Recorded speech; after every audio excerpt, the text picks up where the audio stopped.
Today on Prophecy Focus, we will once again examine Israel's military conflicts and deportations, past, present, and prophetic.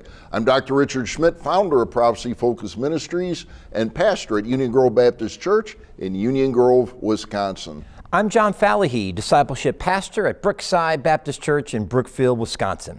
Well, John, we're on program number 3 now of our battles that Israel, the Jewish people, have faced in history. And of course, we're going to be looking at some of the prophetic future coming up as well. But today we've got a very exciting battle that we're going to be looking at, one that actually has taken place, was definitely prophesied by Daniel and Christ himself. So we're going to be looking at a conflict that the Jewish people had with Rome today, and I'm excited about this. Yeah, and the truth is, you don't want to be battling Rome.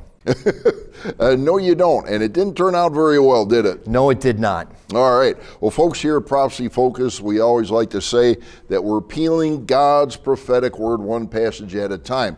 We'll be looking at some of the key prophetic passages that actually talked about the specific battle, the specific captivity that the Jewish people went through in when they were attacked by the country, if you will, of Rome.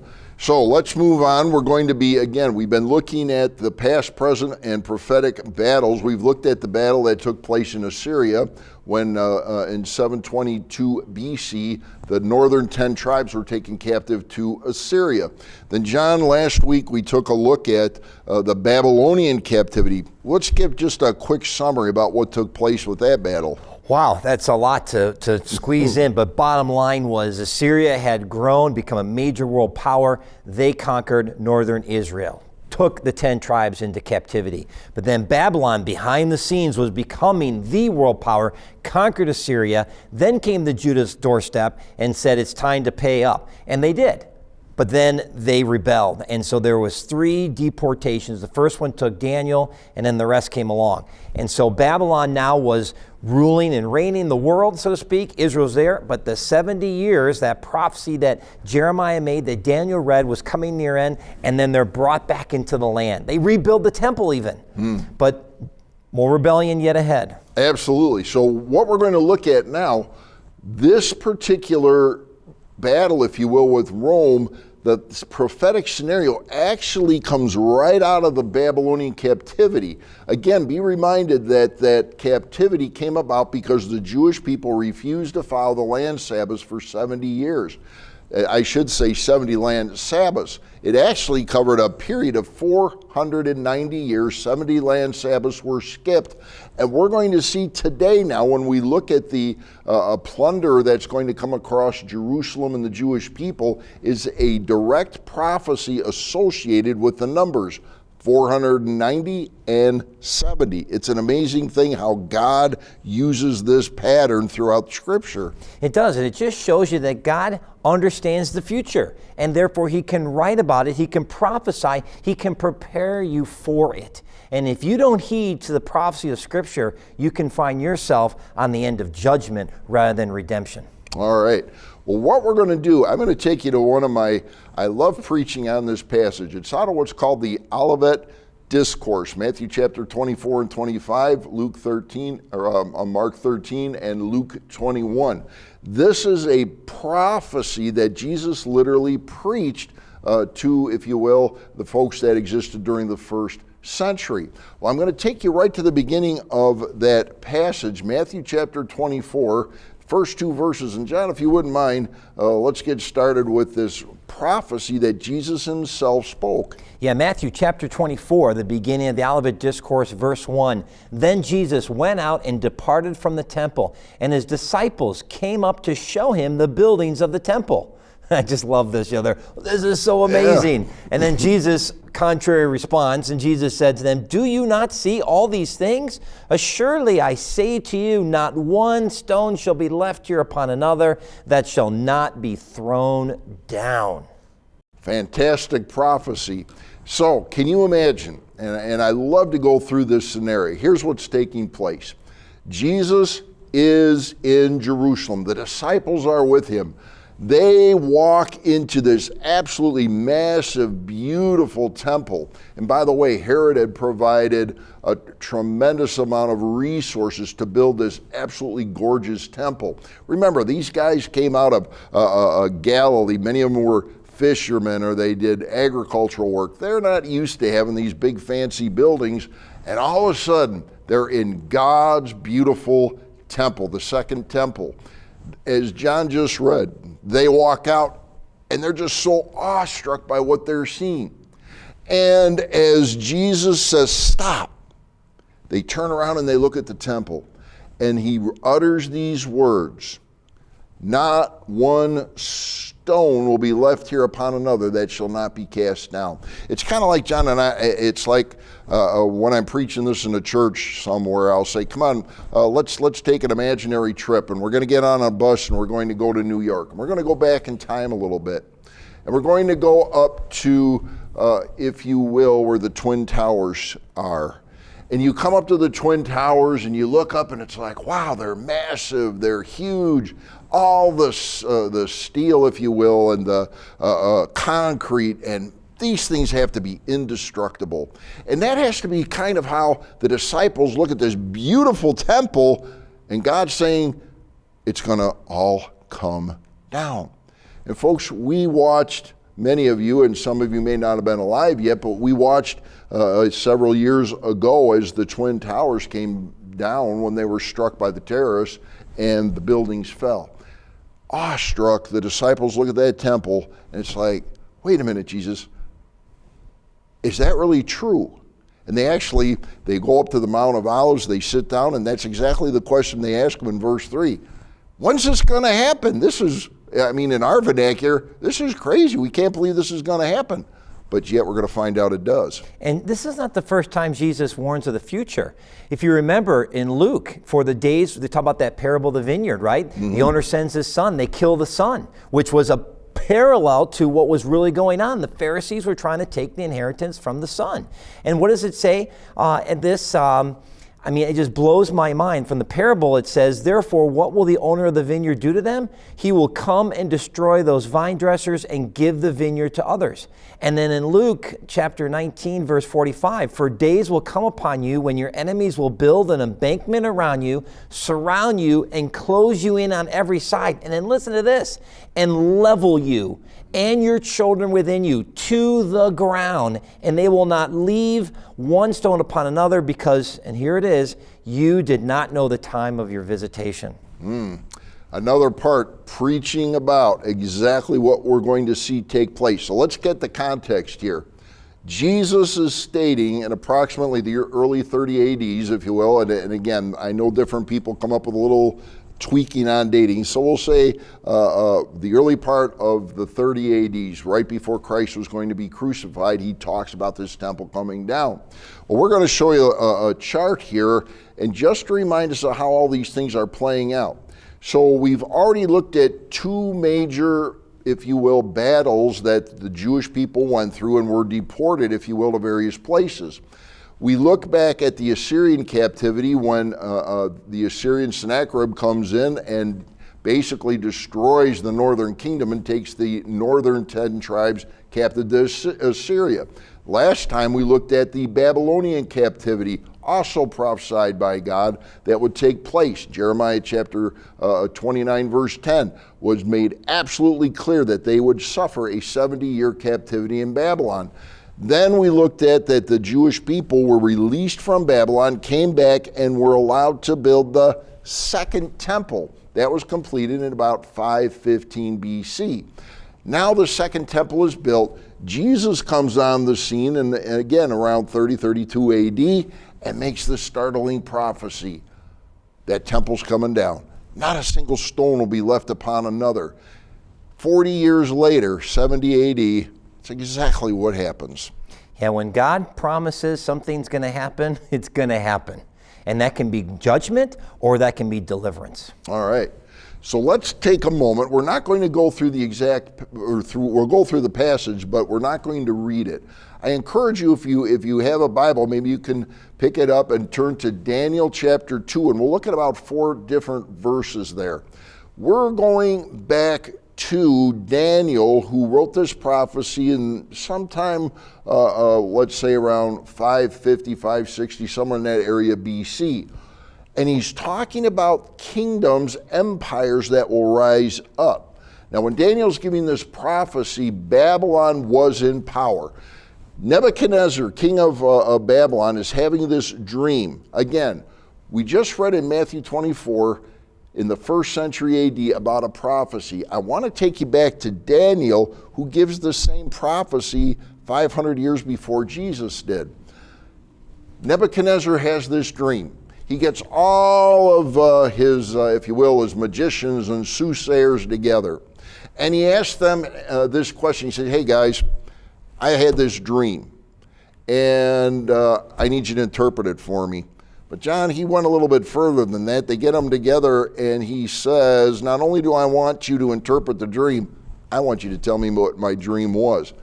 Do you remember this scenario? What happens? Yeah. Oh, king. And they tried every trick in the book to get him to tell, and he held fast. But why did he do that? Because this was going to be an opportunity for Daniel to come and be the rescue, to reveal the true God who reveals dreams to Nebuchadnezzar. Absolutely. So Nebuchadnezzar says, listen, if you don't tell me what the dream is, I'm going to kill you. Well, that appears that some people, and it's real hard to tell from the passage, but it appears that some people are actually being executed because they couldn't do this. They come to Daniel and they say, Daniel, if you can't tell us what the dream is, you're going to be executed. And he says, hang on, let me call up God. So he gets on his knees, starts praying, and God gives him the dream as well as the interpretation.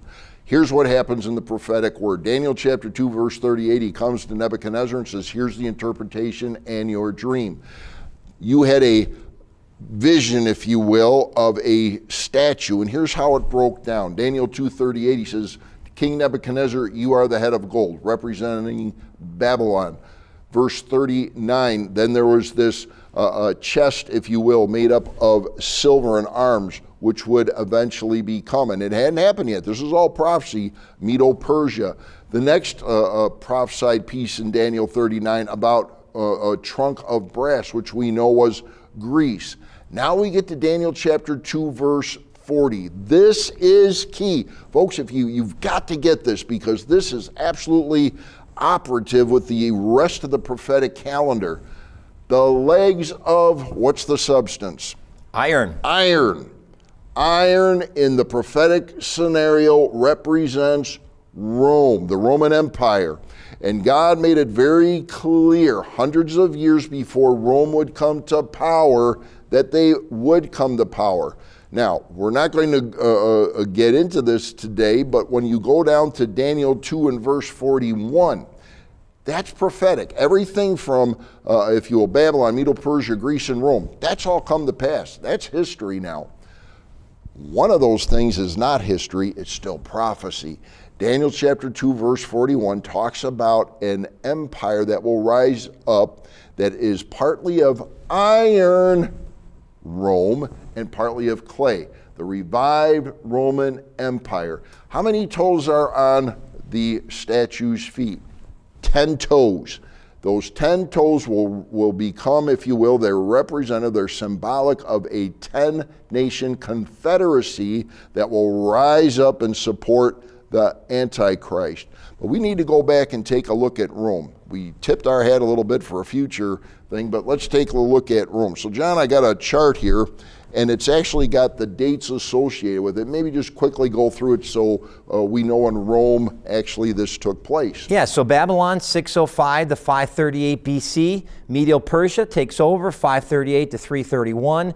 Greece takes over, that's Alexander the Great, 331 to 168 BC. And then Rome takes over 168 all the way through 476. And then comes the church age, right, from early Acts to present time. And then, as you spoke just a moment ago, there is yet a future Rome that's going to come back, a revived Roman Empire headed by the Antichrist himself. And then that will finally be destroyed. That's the beautiful picture that Daniel saw of the mountain made without human hands that was thrown at the statue, crushed it to dust, eliminating all Gentile rule during the 7 years of tribulation, so that when Christ comes to rule and reign for 1,000 years, he is the only ruler of the whole world. And I got to make a point that's so important. Daniel's dream, or Nebuchadnezzar's dream that Daniel interpreted in Daniel 2, that picture of this incredible statue is from the point of man. Nebuchadnezzar is like, wow, look at this amazing, I'm the head of gold. But when God prophesies and looks at these nations through Daniel, he sees them as ugly, ferocious beasts. That's the real side of these nations. Absolutely, and that comes from Daniel 7, right? Where they're compared to the beasts. Yeah. So that's another passage we could look at, but we're going to move on from this. Now, one thing we want to point out, take a look at where Rome is on that prophetic timetable. 168 BC to AD 476. When was Jesus prophesying during the Olivet Discourse? Well, it was during the first part of the first century, which is way before Rome was, if you will, taken off the map as a major empire. When did this prophecy get fulfilled? During the administration, if you will, of the Empire of Rome, all fitting perfectly into God's prophetic calendar. So let's move on. We're going to go to that key passage for a few moments in Daniel chapter 9, God's prophetic timetable. Again, John, I don't know if there's a show hardly that we go through where at least we don't cite Daniel 9 verses 24 to 27. Everything is in there. Yeah, Daniel's an amazing guy because he's one of two men in the Bible that no sin is ever mentioned. And also more prophetic truths are coming through him on the big picture than anyone else. All right, so let's take a look at the God's prophetic calendar and how this plays out. So we're just going to skim through this, give you the basic ideas, and here we are, Daniel 9:24, 70 weeks. Now, we have to stop there, and then John, I'll let you pick up. 70 weeks, what does that mean? Well, it's like, 70 weeks, we count on our calendar 70 weeks, 52 weeks, no, that's not prophecy. The prophetic concept, when we go to the Hebrew word, we're talking about heptads, Heptads. We're looking at 7 of something. When we're talking about 70 weeks, that is talking literally every single week has to have a 7 multiplier attached to it. What are we talking about? Every week equals 7 prophetic years. So that's why you see 490 years. So 70 weeks in a prophetic terminology is 490 years. And we're going to prove that as we go through this prophecy. John, why don't you pick up? Well, before we do that, I just want to point this out. So Daniel 9, it says 70 years. And if you look at the Hebrew, it means literally 70 years. Then we have this 70 periods. And then when you go back to Daniel 10, you brings in the word years again. So bookend to the prophetic are the literal. And this is very, very important. And that just helps people see that there is a change in the language, and you need to recognize that. And that's why we don't see these 70 weeks as being literal. They are prophetic. They have a much longer period. So you want me to go with the first period? We've talked about that, 49 years, 7 prophetic weeks, 445 to 396 BC, Daniel 9:25. Then the second period is 434 years, 62 prophetic weeks. So 62 prophetic weeks plus 7 prophetic weeks. We still need one more. Where is it? But before we see where it is, we have the prophesied gap, and it's clearly in Daniel 9:26, AD 32 to AD 70. The mystery gap, that's the present church age, Ephesians 3, Colossians 1:24. And then finally, that 1 week that is still outstanding in the prophetic calendar, the third period future, 7 years, 1 prophetic week, Daniel 9:27. That is the tribulation, which is kicked off right after the rapture. Excellent. All right, good summary. So let's then go to Daniel 9:25 because this corresponds with our previous program. You see how all these things fit together, and that's why we have 10 different programs going through the various wars and deportations, because they all fit together on God's prophetic scenario. Daniel 9:25 then says, "Know therefore," and here's the specific dating that God gives to the Hebrew people, the Jewish people, and to any Gentile that was willing to read it. "Know therefore and understand that from the going forth of the command to restore and build Jerusalem." We talked about the decree of Artaxerxes in 444, 445 BC. According to Sir Robert Anderson, who wrote the book The Coming Prince in the late 1800s, The date for Artaxerxes' command, he comes up with March 13th, 445 BC. All right, so from that command that was given by Artaxerxes to restore and build Jerusalem until Messiah the Prince, speaking of Christ, there will be, and John just went through the numbers, 483 years. So from 445 BC, March 13th, you count forward 173,880 days. You say, where'd that number come from? Every prophetic year is 360 days. Multiply 360 days by 483, and you come up with 173,880 days, which would have given you the exact date when Jesus Christ had the triumphal entry into Jerusalem. Does the Bible tell us exactly when Christ would be here? Absolutely. By the way, this is a wonderful passage for those of you that enjoy talking to our Jewish friends, to bring them to this and show the exact numbers. Jesus came as those who are believers in Jesus Christ. This makes it very clear. There's only one possibility here, and that's Jesus Christ. Many of our Jewish friends come to Jesus Christ and trust in him when they understand God's literal prophetic calendar. All right, John, let's pop into Daniel 9:26. And after 62 weeks, Messiah shall be cut off. That's a strong word, and ultimately it pictures the crucifixion of Christ. But not for himself, and the people Romans, that's the Romans, of the prince who is to come, and that's the Antichrist, shall destroy the city, Jerusalem, second temple, AD 70, and the sanctuary. I mean, this is so compact. So much truth is in there, and so much time is in here. All right, so let's hit this now. We talked about the Assyrian captivity. We talked about the Babylonian captivity. And now Daniel is stating in mid-500 BC exactly what the next deportation is going to be, exactly what's going to happen. He's warning the Jewish people over 500 years before this happens that a people are going to come in and destroy the second temple. That's a guaranteed bona fide prophecy. If you remember at the beginning of our program, we went to Matthew chapter 24, verse 2.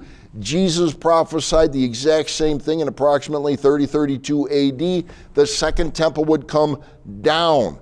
Did that happen? John, historically, did it happen? Yes. Easy answer, right? It didn't take much to get through that. Well, I'm going to take you to a couple of pictures. Prophecy is extremely important because there's going to be, as the scriptures state in Daniel 9:26, there's going to be a prince who's going to rise up from whatever people it was that plundered the second temple. That prince is not talking about Christ, it's talking about the future Antichrist who will confirm a covenant with the Jewish people. Daniel 9 verse 27, the very next verse, talks about it. So the people, the prince who will come, the Romans, we know that from history, came in under General Titus. They plundered the second temple. God made it very clear the Antichrist will rise up out of the Roman Empire. Now remember, folks, most of us think of Rome in this little teeny place in Italy. The Roman Empire was basically incorporated a whole lot more territory. Kind of, and I'm going to throw this out there, it's kind of similar to what would be the European Union today. Any comments? No comments. I'm not biting that one because it has come and gone, has it not? When you think about it. Well, and here's what many of our prophecy friends have stated. You know, it's very interesting that the big European Union, and of course it's going through a lot of changes right now, but it's very interesting if you look on a map, the current European Union, at least from a conceptual, is very similar to the Roman Empire. So is the European Union part of it? It's speculative, and I'll agree with that, but it's very interesting that there does seem to be a potential nexus there. Well, with Brexit and who knows what other political upheavals, now that Afghanistan essentially has fallen, and now you have China coming in, who knows how all this chessboard is being rearranged, but it is being rearranged. I like this, and this is important. When there's a change, then you need to be alert. There you go. We can agree on that. All right, so let me take you to Rome. What you see right now is what's known as the Arch of Titus. It was built in AD 80 after the plundering of Rome that was prophesied by Daniel and Jesus.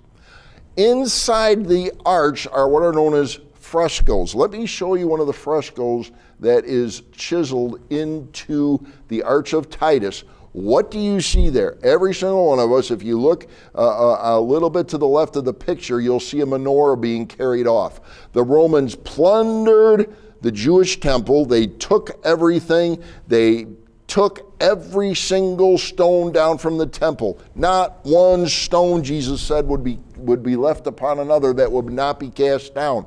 The Romans needed money. They needed the gold. They needed the silver. Why? Because Rome had been burned down. They needed to rebuild. They needed all the precious metals and stones. They walk in, they kill many of the Jewish people, and they disperse the rest across the world. AD 70, the Jewish people lost control, literally, of their land. They were dispersed throughout the world. John, that is a massive prophecy that came to pass exactly as God stated. What blows my mind is the one thing that you see clearly in this image is this menorah. It's the lampstand. I mean, from the tabernacle to the temple, this was a significant symbol of God's light. And there it is, etched into stone to let people know, affirm that temple was plundered and destroyed. Absolutely. Well, folks, let me take you to the land of Israel for a moment. If you look on the Temple Mount today, you'll see a gold dome building, which is known as the Dome of the Rock. The Muslim nation, if you will, in the late 600s, early 700s, built two different buildings where the second temple used to be. The Dome of the Rock sits where that second temple and the first temple used to reside. Now has the Muslim Dome of the Rock, a shrine to Muhammad sitting on it. Off, if you will, to the left of your screen, you'll see a pewter dome building, which is the Al-Aqsa Mosque, which is also run by the Muslims, so the Islamic folks. So right there in the middle of God's Temple Mount is this particular building. Well, let me encourage you with this. There's coming a day when that temple will once again be rebuilt, and that'll be a future program that we'll look at. But let me remind you this. Why did Jesus Christ come? He came to seek and to save those who are lost. Just like prophecies in the past came true, this is as well. Well, thanks again for watching us on Prophecy Focus.